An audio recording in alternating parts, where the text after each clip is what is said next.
بسم اللہ الرحمن الرحیم۔ السلام علیکم، میں ہوں زین العابدین۔ آپ دیکھ رہے ہیں پروگرام سچ بات نصرت مرزا صاحب کے ساتھ۔ موضوعات آپ نے دیکھ لیے۔ مرزا صاحب السلام علیکم۔ وعلیکم السلام اور السلام علیکم ناظرین کرام۔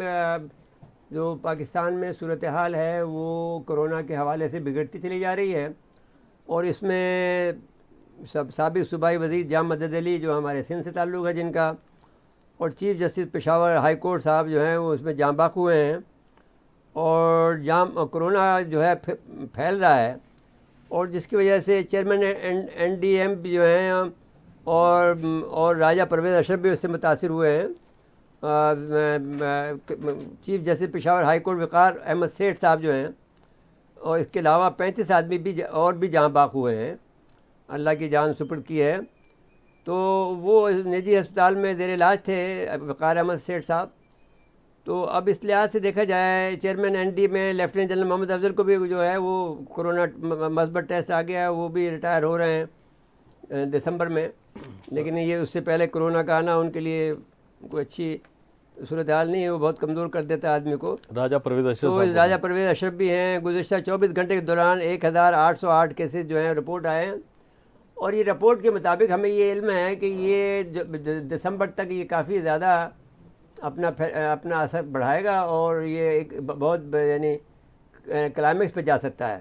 تو اس میں احتیاط بہت ضروری ہے، اور ہم تمام ناظرین کرام سے درخواست کریں گے کہ جو آج آپ دیکھیے کہ ہم نے بھی دستانے پہنے ہوئے ہیں، اور ماسک جو ہے وہ تو اس لیے نہیں لگا سکتے، اس لیے کہ ہمیں پروگرام کرنا ہے، پھر جیسے ہی ہم یہاں سے فارغ ہوں گے تو ماسک لگا لیں گے، تو آپ کو ماسک بھی لگانا ہوگا، اور دستانے بھی اگر پہن لیں تو یہ اچھا محفوظ طریقہ ہوگا۔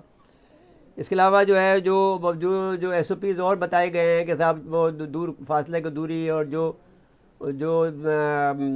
عمر کے لحاظ سے ہے وہ ساری باتیں آپ کو کرنی چاہیے ناظرین کرام، اور اس میں بچنا چاہیے اس بیماری سے۔ بہرحال اس کو یہ اس حوالے سے دیکھا جائے تو موت کا دن تو ایک معین ہے، لیکن یہ کہ بہرحال اللہ کا حکم بھی ہے کہ احتیاطی تدابیر ضرور اختیار کرنا چاہیے۔ یہ نہیں ہو سکتا کہ چلتے ہوئے ٹرک جا رہا ہو اس کے سامنے آپ کود جائیں، یہ خودکشی ہے تو اور یا چلتی ہوئی ٹرین کے سامنے گھس جائیں تو پھر اس میں تو لازمی موت ہے۔ تو یہ اسی طرح کا ایک مرض ہے کہ آپ اس کے اندر اس سے بچاؤ کریں، اور چلتی ٹرین کے ساتھ میں چلتے ہوئے جو گھومتے ہوئے وائرس کے سامنے نہ آئیں، تو اس سے بچاؤ کریں، یہ آپ پر لازم ہے۔ اس کے علاوہ اب جو اس کا طریقہ اختیار انہوں نے یہ کیا ہے کہ جو بہت سی جگہ شادی ہال پر اور دوسری جگہ پر، اس میں جسٹس عطر اللہ نے اعتراض یہ کیا ہے کہ سیاسی جلسوں پہ کوئی پابندی نہیں ہے، اور آپ نے جو ہے شادی ہال پہ پابندی لگا دی۔ بھائی ان پر بھی پابندی لگاؤ نا، فار گاڈ سے، کہ یہ جو جلسے جلوس کرتے ہیں تو اس میں یہ تو عام پھیلاؤ کر دے گا آپ کا، تو آپ کا کیا ہے۔ بس دوسری بات ہم جو بات بہت اہم کرنا چاہتے ہیں وہ فی الحال ابھی دوسرے مرحلے پہ کریں گے، لیکن یہ گیلپ اور فافن کے جو آ رہے ہیں، کیونکہ جب ہم ذکر آ گیا انتخابی جلسوں کا تو وہ آج رات کے 12 بجے تک جو ہے گلگت بلتستان کی جو انتخابی مہم ہے وہ ختم ہو جائے گی، اور اس میں دھاندلی کی جو ہے باتیں لوگ کر رہے ہیں، لیکن میرے خیال میں دھاندلی وہ ہو نہیں سکے گی، اس لیے کہ وہ ہر آدمی ایک دوسرے کو جانتا ہے، وہ دھاندلی کیسے ہوگی؟ اور کوئی بہت بڑی آبادی نہیں ہے، ہر ویلی کے اندر ہر آدمی کو پہچانتا ہے، تو دھاندلی اگر ہوگی تو بہت شور مچ جائے گا۔ تو لیکن بہرحال یہ ہے کہ ایک جو بڑا بدترین جو یہ بات ابھی تک جو کلچر وہاں کا ہے گلگت بلتستان کا، وہ کافی محفوظ ہے۔ ہمارا جو مسلمانوں کا کلچر ہے وہ آج بھی گلگت بلتستان میں پایا جاتا ہے، وہاں خواتین کا احترام بہت کیا جاتا ہے، اور دوسرا علاوہ جو ہے فوج کے اندر ان کے آدمی بہت ہیں۔ جگہ جگہ جب آپ جائیں گے تو وہاں شہداء کے آپ کو مزار ملیں گے، اور وہاں پر پاکستانی پرچم لہرا رہا ہے۔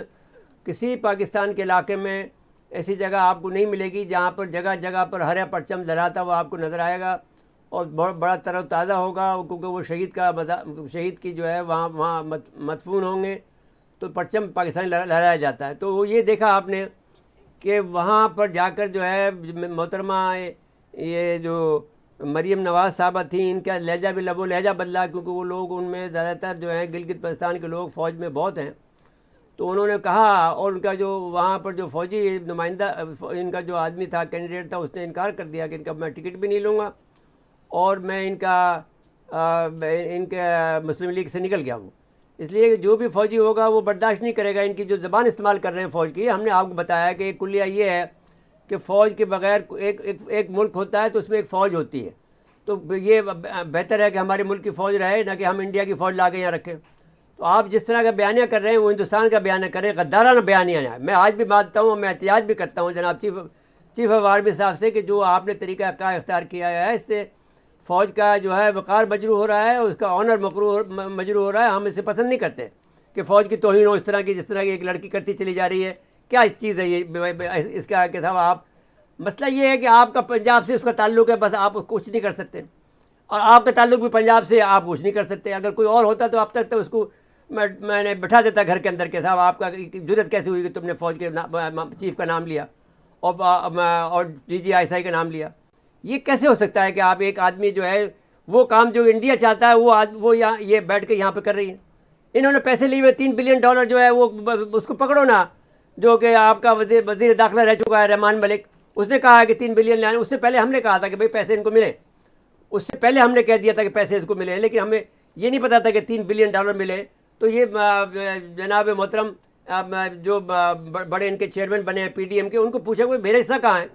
اپنا حصہ تو لو نا مولانا صاحب، جو 3 بلین کے اندر 1 بلین تو آپ کا ہے، کیونکہ آپ ہی مرد مجاہد بنے ہوئے ہیں ان کے۔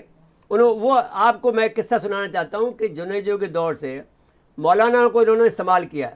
جنیجو کو نکالنے کے لیے نواز شریف صاحب نے قاضی حسین احمد کو استعمال کیا، اور پھر ٹیشو پیپر کی طرح نکال کے باہر پھینک دیا۔ تو تمہارے کو پیسے پھینک دیں گے؟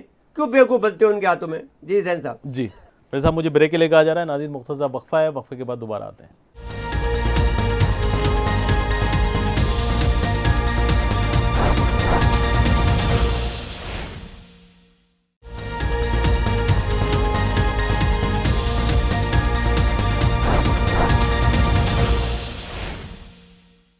ایک دفعہ پھر آپ کو پروگرام میں خوش آمدید کہتے ہیں۔ اچھا مرزا صاحب، پیپلز پارٹی کے رہنما جمیل احمد صاحب ٹیلی فون لائن پر ہمارے ساتھ موجود ہیں۔ جی میں جمیل احمد صاحب، السلام علیکم، خوش آمدید کہتے ہیں اپنے پروگرام سچ بات میں۔ فرمائیے کہ گیلپ سروے کا پی ٹی آئی کے حق میں آیا ہے، معمول بھی یہی ہے رہا ہے کہ جس کی اسلام آباد میں حکومت ہو، گلگت بلتستان اور آزاد کشمیر کے انتخاب ہوئی پارٹی جیتتی ہے۔ کیا پی پی پی ان سروسز کے بعد میں کسی نئی حکمت عملی کا پر کام کر رہی ہے؟ پہلا سوال جو آپ سے میں کرنا چاہتا ہوں وہ یہ ہے۔ جی بسم اللہ الرحمن الرحیم۔ سب سے سچ ٹی وی کا میں مشکور ہوں کہ ایک جھوٹا سروے گیلپ نے جو کیا ہے، اس کو گلگت بلتستان میں جانتے ہی نہیں، وہ کون کیا ہے، کوئی ادارہ ہے جن میں ثبوت ہے، یہاں کے لوگ اس کو نہیں جانتے۔ گلگت بلتستان کے لوگ اس طرح کے سرویز کو ایک آدھ حلقوں میں شاید جانتے ہوں گے۔ یہ ان کی یہاں پرسپشن یہ ہے کہ اس طرح کے ادارے الیکشن کے آخری دنوں جہاں سے ان کو کوئی فیڈ بیک ملتا ہے، کچھ پیسے ملتے ہیں، وہ یہی سروے کرتے ہیں۔ ان کا تعلق گلگت بلتستان سے کیا ہے؟ وہ کبھی گلگت بلتستان دیکھا ہے انہوں نے؟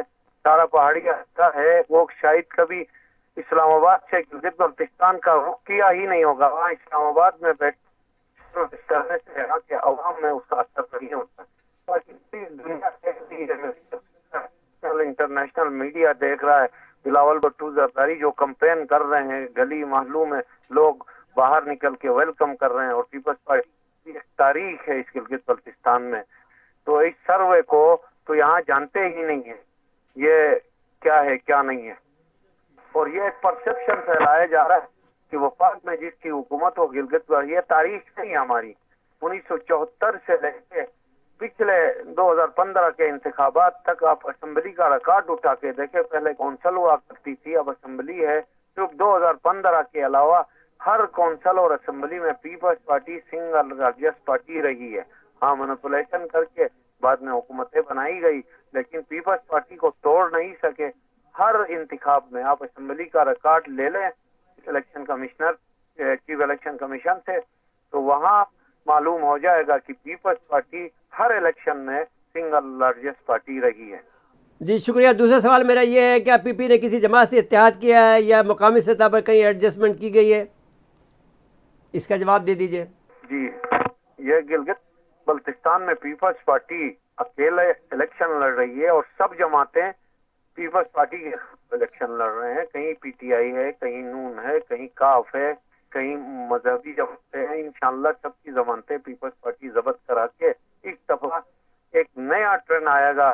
جو حکومت گلگت بلتستان میں ہوتی ہے وہ اگلا منظرنامہ پاکستان چلا جائے گا، اور وہاں جو ہے اس کی حکومت ہوگی۔ جہاں تک سیٹ ایڈجسٹ کی بات ہے، کہیں پہ بھی کوئی سیٹ ایڈجسٹمنٹ نہیں ہوئی ہے. صرف حلقہ 2 گلگت میں UI وہ ہے وہ پیپلز پارٹی کے حق میں بیٹھ گئی ہے. ان کے ساتھ یہ حلقہ 2 کی حد تک ہوا ہے. باقی کسی جماعت سے کوئی نہ اتحاد ہے اور نہ ہی ان سے کوئی, بلکہ سب جماعتوں کے خلاف پیپلز پارٹی الیکشن لڑ رہی ہے. وہ کاف لیگ ہو, وہ نون لیگ ہو, وہ PTI ہو یا دیگر جماعتیں ہوں. پیپلز پارٹی حلقے میں 24 حلقوں میں پیپلز پارٹی کے کینڈیڈیٹ ہیں, سارے حلقوں میں ہے, کسی اور جماعت کے اتنے ہے ہی نہیں. اور سب جماعتیں جو ہیں وہ پیپلز پارٹی کے خلاف الیکشن پہ صف آرا ہیں. تو انشاءاللہ ہم گلگت بلتستان میں اس دفعہ ٹرینڈ کریں گے, حکومت بھی بنائیں گے, اور یہ ٹرینڈ پاکستان میں بھی جائے گا کہ جہاں گلگت بلتستان میں جس کی حکومت ہوگی.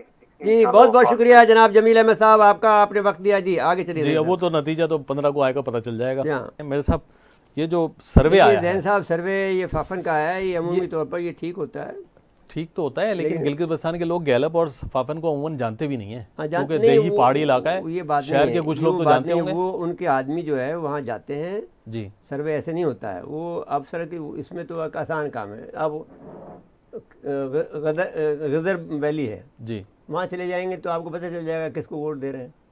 وہ تو ایک سرے سے جائیں گے, دوسرے سے 10 آدمیوں سے ملیں گے. جی ان کا اسٹائل ہوتا ہے کہ کس طرح سے بات کرنی ہے. فرض کر لیجیے تو وہاں پر ایک سیٹ ہے یا آدھی سیٹ ہے, جو کچھ بھی ہے وہاں پتہ چل گیا. پھر آپ کے پاس اب آ گیا پاسو کا علاقہ آ گیا, جہاں پر بہت سارے ہنزا لوگ رہتے ہیں, اسماعیلی رہتے ہیں. جی تو وہاں سے لے لیا, وہ ایک سیٹ ہوگی. پھر اس کے بعد میں وہ جو آخری جو شہر ہے سوست, ہاں سوت, وہاں پر سوست ہے یا سست ہے؟ جی جی سوست. تو وہ وہاں جائیں گے تو وہ وہاں کے لوگوں کو آئیڈیا پتہ چل جائے گا. وہاں پر بھی زیادہ تر وہ اسماعیلی ہیں. جی تو وہ آپ کو پتہ چل جائے گا بھائی وہ کس موڈ کے اندر ہے. تو اب سوال یہ ہے کہ یہ تو ایک بات ہوگی. تو ہمارا دوست کھڑا ہوا ہے عبداللہ بیگ, وہ بھی اسماعیلی ہے. جی تو اور وہ کرنل بھی ہے, تو وہ اس کو تو جیتنا چاہیے نا. اس میں کوئی دو رائے تو نہیں ہو سکتی نا. لیکن وہ میرے صاحب پارٹی زیادہ اسٹرانگ ہے, یہ بھی بات ہے. یعنی اگر PTI ہے تو PTI کے لوگ ایسے ہیں باثر, تو ان کا اثر ہے. نہیں تو پیپلز پارٹی کے شخصیات لوگ ہیں نا, آپ یوں کہیں نا کہ بھائی دیکھیے کرنل عبید اللہ کا کتنا اثر ہے. آپ دیکھیے, آپ جب قراقرم یونیورسٹی میں 2017 میں ہم لوگ گئے تھے, تو اب جواب تو ہم دینے کے لیے اٹھے. جب کسی بچے نے سوال کیا کہ بھئی آپ ہمیں کیوں شامل نہیں کرتے پاکستان کے اندر, ہم تو شامل ہونا چاہتے ہیں, آپ ہمیں شامل بھی نہیں کرتے ہو. جی بالکل جواب ان کا, سوال ان کا جائز تھا. اور دیکھیے نا کتنی زبردست لوگ ہیں آپ کے پاس. آپ نے وہاں پر جو ہمارا پروگرام کا حصہ ہوتا ہے کہ ہم ہر یوم فتح مبین پر ہم وہاں پر نغمے گاتے ہیں. جی اس دفعہ ہم نے نغموں کا اہتمام نہیں کیا تھا, کیونکہ ہم وہاں اپنے شہر میں نہیں تھے, کراچی میں, کہ ہمارے کنٹرول میں ہو کوئی نغمہ گانے والے لوگ. وہ ظاہر اس کی ایک ٹیم ہوتی ہے, ایک ٹیم ہوتی ہے ہمارے پاس, تو یہاں ٹیم ہوتی ہے. تو وہ بچے خود آ گئے. جی تو واٹ اے پیپل یار. اور وہ بچے دکھ کا بھی اظہار کر رہے ہیں کہ صاحب وہ بچے خود, بچوں نے گلگت بلتستان کے 400 بچے کا وہ پروگرام تھا, کتنے بڑا پروگرام تھا. ان بچوں نے وہاں آ کر پاکستان کی فوج کو جس طرح سے خراج تحسین پیش کیا ہے, جس طرح کے نغمے انہوں نے گائے ہیں, وہ آپ کو دل کو آپ نے کو موہ لے لیا ہے. اس میں جو حرارت پیدا کی ہے وہ آج تک ہم محسوس کرتے ہیں. بچیاں تھیں, اور خصوصاً بچیاں تھیں, اور باپردہ تھیں, حجاب میں تھیں. ایسا نہیں تھا کہ وہ ایسے پھر رہی ہوں. تو اب دوسری بات جو ہوئی وہ یہ ہوئی کہ وہ جب ہمیں جواب دینے کے لیے ہم اٹھے, اس کے بعد تو میں کرنل عبید اللہ اٹھ گیا اور اس نے سب کو رلایا کہ تم کیا جانو آزادی کیا ہوتی ہے.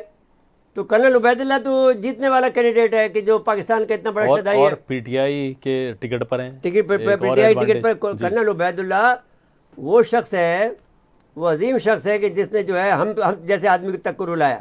ہم تو نہیں روتے ہیں, ہم تو بہادری کا مقابلہ کرتے ہیں, لیکن جب پاکستان کی محبت کا معاملہ آ جائے تو وہ معاملہ ایک ایسی کیفیت ہے. تو اس نے وہ قصے بیان کیا کہ تم جو ہے ناشکری ادا کر رہے ہو اللہ کی, اچھا تم دیکھیں اتنے آزاد ہو. ایک طرف کرنل عبید اللہ جیسے لوگ ہیں جو گلگت کے لوگ ہیں, وہاں چلے گئے 2 وزیر. اب وہ ایک بڑی خرابی ہے. اور نہیں وزیر بھی وہ بھی جو کہ منہ پھٹ لوگ ہیں, اور جو جن کو تمیز ہے. دیکھیں نا یہ لوگ ابھی بھی جو گلگت بلتستان میں مشرقیت ہے وہ ابھی موجود ہے. جی ہاں. اور ہمارا جو پاسدار ہیں یہ لوگ, جو ہماری تہذیب و تمدن کے, جو ہمارے حیا کے, ہمارے وقار کے, اپنی عزت اپنی خودی کے، بلکہ اقبال کی خودی کی جو بات ہے بالکل وہ ان میں موجود ہے. یہ بھوکے رہ جاتے ہیں. خود ہمارا اپنا آدمی دیکھ لیں، وہ کتنا زبردست آدمی ہے کہ وہ لیکن آپ کی خدمت تو کر دے گا سارے کام چھوڑ کے. لیکن سارے کام چھوڑ کر، لیکن آپ سے مدد کا طالب نہیں ہوگا. جی جی. آپ سے امید نہیں رکھے گا کہ آپ اسے کچھ دیں، کوئی صلہ نہیں چاہیے. صلہ بے صلہ. تو اب ایسے لوگ جو ہیں تو وہ تو بیٹے بننے کے قابل ہیں نا جی، تو ہم نے اس کو بیٹے بنا لیا. بالکل. تو اب یہ اور ہم اس کا حق ادا کریں گے. یہ نہیں ہوگا کہ ہم نے یہ کہہ دیا بیٹا کہہ دیا تو بس بیٹا کہہ دیا، ایسا نہیں ہوتا. ہمارے سسٹم میں نہیں ہے. اچھا، آپ کو ایک دلچسپ بات بتائیں کہ دیکھیں مجلس وحدت المسلمین کا اتحاد ہے 2 سیٹوں پہ، یہ بیانیے والوں سے، یہ جو اس طرح کا بیانیہ ہے علی امین گنڈا پور اور مراد سعید ٹائپ. دیکھیے مجلس وحدت المسلمین ان کو بھی تو سوچنا چاہیے نا. مجلس وحدت المسلمین اچھے لوگوں کی جماعت ہے، بہت پڑھے لکھے لوگوں کی جماعت ہے. وہ حکومت کے ساتھ رہنا چاہتے ہیں، اور ان کا معاملہ یہ ہے کہ کیونکہ وہ اقلیت میں ہیں تو وہ یہ نہیں چاہتے کہ ان کے اوپر کوئی دھبا لگے. جی. They are wise people. M Q بھی تو آپ کے ساتھ وہ اٹیچ ہوئے، ان کے ساتھ میں کس بات پہ اٹیچ ہے؟ ساری سیٹیں تو ان کی ایم کیو کی انہوں نے دے دی، تو مجبوری بھائیوں نے دے دی ان کو پی ٹی آئی کو. لیکن انہیں مقدمات ہے نا، ان کو تو خدشہ اس چیز. بھائی آپ یہ بحث نہیں ہے، لیکن کسی اور کو دیتے، پی ٹی آئی کو دے دیا آپ نے. لیکن مجلس وحدت المسلمین کسی کے باپ کی ہے کہ یہ سیٹیں جو دے دی آپ جس سے کچھ دے دیا آپ نے؟ اب وہ بادشاہ لوگ نہیں دے سکتے، نہیں دیں، اب نہیں دینے دیں گے آپ کو. دیکھو میں ہم بتا رہے ہیں، پہلے سے آپ کو بتا رہے ہیں کراچی کا کراچی کا اگر واپسی آپ نے آپ کی کر دی تو ایک بہت بڑی بغاوت کا آپ کا انتظار کرے گا. وہ بغاوت وہ معمولی بغاوت نہیں ہوگی، وہ الطاف حسین نہیں ہوگا جی، وہ مرد مجاہد ہوں گے. تم یاد رکھنا یہ بات. جی. آئندہ کبھی یہ کام نہیں کرنا کہ یہ کراچی کے لوگوں کو تم جس طرح چاہیں ہاک کے ریوڑی کی طرح ہکا کے لے جاؤ. ابھی اس کے لیے لوگ بیٹھے ہوئے ہیں یہاں پر، ایسا نہیں ہے. بالکل. اس وقت کیونکہ ہم نے آپ کا ساتھ دیا، اس لیے کہ یہ لوگ جو غدار تھا الطاف حسین، جو کہ ہم 1988 سے جانتے تھے، اور تم اس کے ساتھ دے رہے تھے اس وقت بھی. تو اب ساتھ نہیں دینا ہے آپ کو، پلیز. جی آپ کو ہم بتا رہے ہیں آپ کو. بالکل. ناظرین مقتدہ وقفہ ہے، وقفے کے بعد دوبارہ آتے ہیں.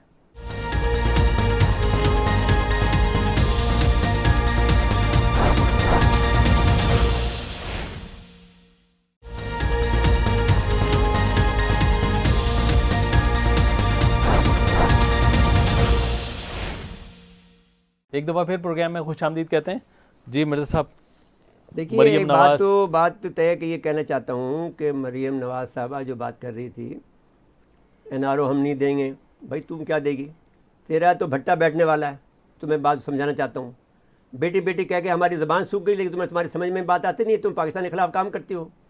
دوسری بات یہ ہے کہ میں آپ سے یہ کہنا چاہتا ہوں کہ تم این آر او مانگ رہے تھے زبیر کے پاس. تمہارا ایسا نالائق آدمی ہے جو محمد زبیر جو ہے، جو یہاں کا گورنر رہا ہے، میرے تو دوست کا بیٹا ہے، تو میں نے بہت اس کا خیال کیا، اس کو ڈانٹا بھی، لیکن اس کا دماغ درست نہیں ہوا.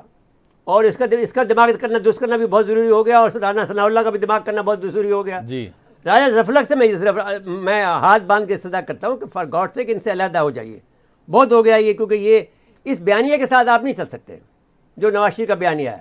آپ کوئی بھی کام کرتے رہیں، لیکن یہ ایسے بیان ایسا جس سے کہ دشمن خوش ہو، وہ نہیں دے سکتے آپ بیان آپ اپنے ملک کے خلاف.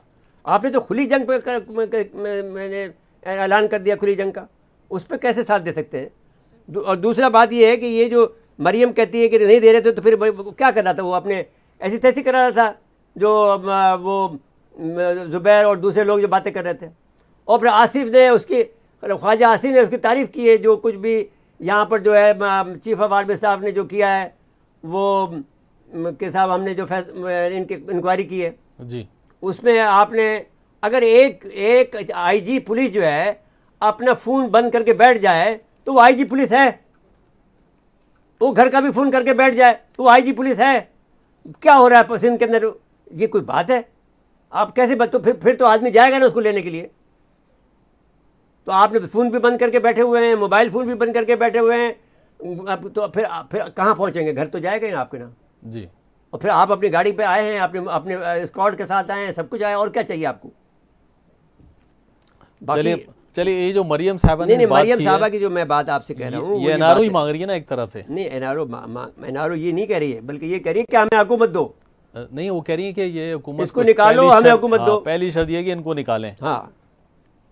ابھی ہم کہتے ہیں کہ دیکھیے بات بنیادی طور پر ہم یہ ایک بات آپ سے پہلے بھی کہا تھا، بات یہ ہے کہ غصہ آتا ہے جب آپ دیکھتے ہیں کہ مہنگائی بہت ہو رہی ہے. غصہ آتا ہے جب یہ اس قسم کے بیان کرتے ہیں، جیسے قزقستان میں جا کے بدتمیزی کر رہے ہیں.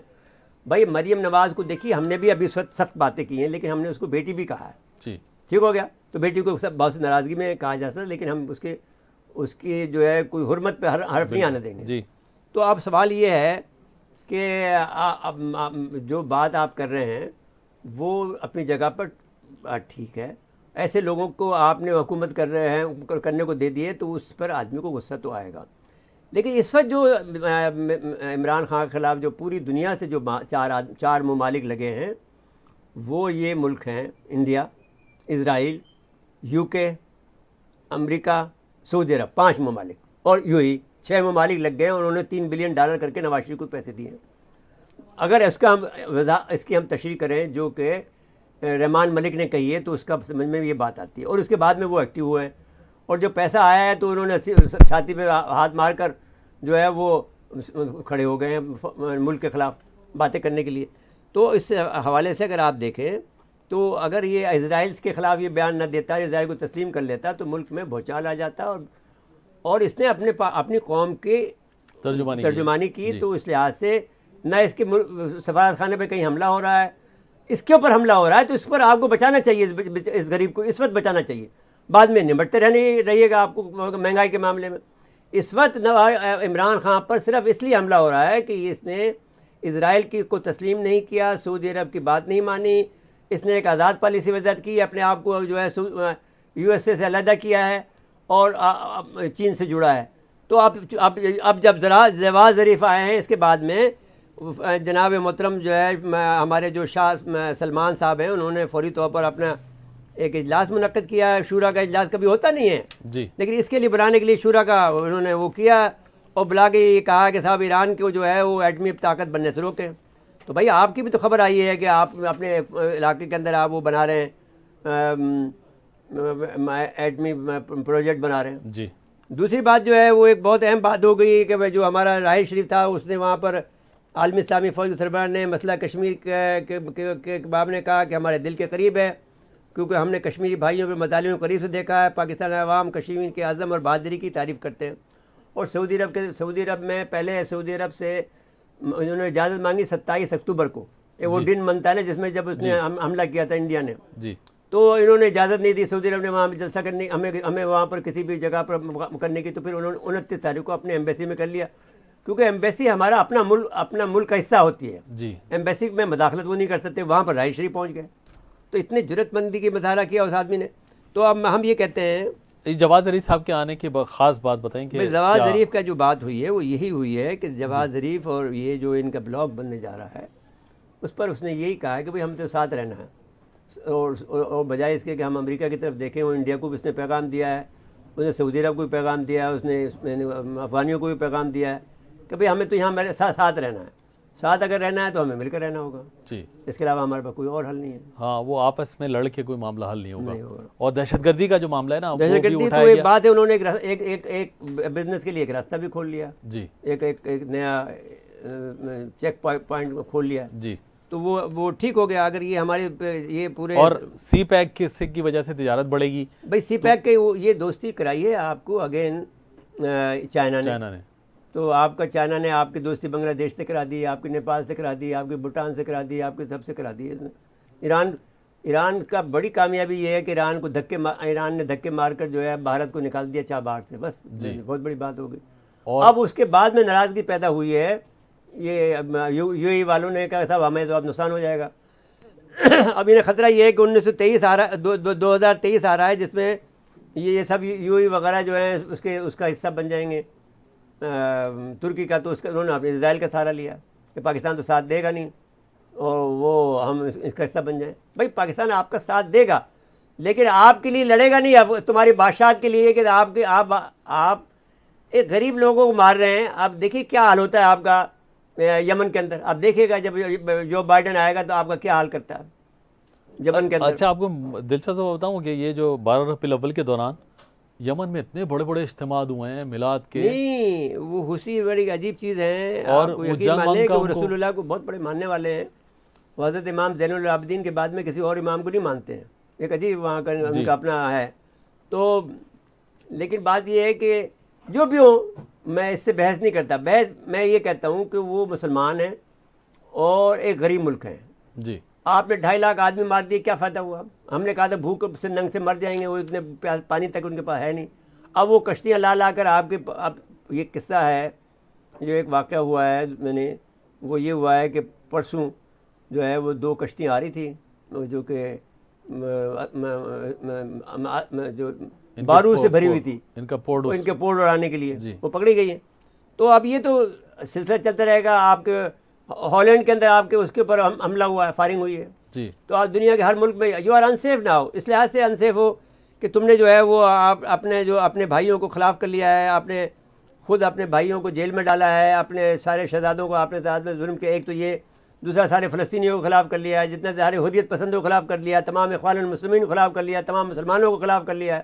صرف تم اپنے بادشاہ چاہتے ہو، اور چاہے اس کے لیے تمہیں اسرائیل کی مدد لینی پڑے، یا بقول لوگوں کے یہ کہتے ہیں کہ یہ اولادی کا مسئلہ ہے کہ یہ گھروں میں ان کے یہودنیں بیٹھی ہوئی ہیں، تو وہ تو کیا کرے پھر اب. اور ان کی قربت جو ہے وہ مودی سے بھی بہت زیادہ ہے. مودی سے بھی زیادہ ہے. جی. تو اچھا، اس یہ میں انڈیا والے معاملے میں بھی تو جواد ظریف صاحب سے کوئی بات ہوئی ہوگی؟ نہیں، وہ تو ظاہر ہے کہ ہم پاکستان، ایران، ترکی، چین، رشیا ایک پالیسی پہ جا رہے ہیں. روس کے بھی تو آپ کے پاس وہ میں نے آپ کے ساتھ میں یہاں پر مشقیں کرنے آئے ہوئے ہیں نا. جی جی. تو وہ اس بات کا مظہر ہے، اور وہ اس لیے آئے ہیں. آپ کو اس کی آپ ٹیکنیکل وجہ دیکھیں، اسٹریٹجک وجہ دیکھیں کہ گلگت بلتستان میں انتخابات ہو رہے ہیں. جی. انڈیا کی ضرورت نہیں ہے کہ حملہ کر دے. ادھر چائنا بیٹھا، ادھر روس بیٹھا ہوا. ایک میزائل اگر یہاں آگے بڑھ گیا تو روس اس پہ چڑھ دوڑے گا. تو روسیوں نے بتایا ہے کہ گلگت بلتستان کے الیکشن خاموشی سے ہونے دو انڈیا کو، اگر تم نے کچھ کیا تو ہماری فوج وہاں بیٹھی ہوئی ہے. یہ اینگل کسی کو نہیں سمجھ آیا ہے بات کو سوائے ہمارے. جی. اور دوسرا ایک تو پہلے سے بیٹھے لداخ میں. بھائی وہی تو میں نے کہا نا کہ چین وہاں بیٹھا ہوا ہے لداخ میں، جی. اور یہ آگے یہاں بیٹھ گئے ہیں الیکشن کی وجہ سے. آپ یہ نہیں سمجھے کہ وہ صرف ایکسرسائز کرنے آئے ہیں. جی. وہ انہوں نے پیغام دیا انڈیا کو، کوئی حرکت کی تو ہمارے آدمی یہاں بیٹھے ہوئے ہیں. دس از دی ویری اسٹریٹجک. جی جی بالکل نیا نقطہ ہے. جی. کسی کو پتہ ہی نہیں ہے نقطے کو، تو ابھی کیا کریں ابھی. جی. اب مجھے کہا جا رہا ہے کہ پروگرام کا وقت ختم ہوا. جی ناظرین، آج کے لیے اتنا ہی. آئندہ پروگرام تک کے لیے اجازت چاہتے ہیں. اللہ حافظ.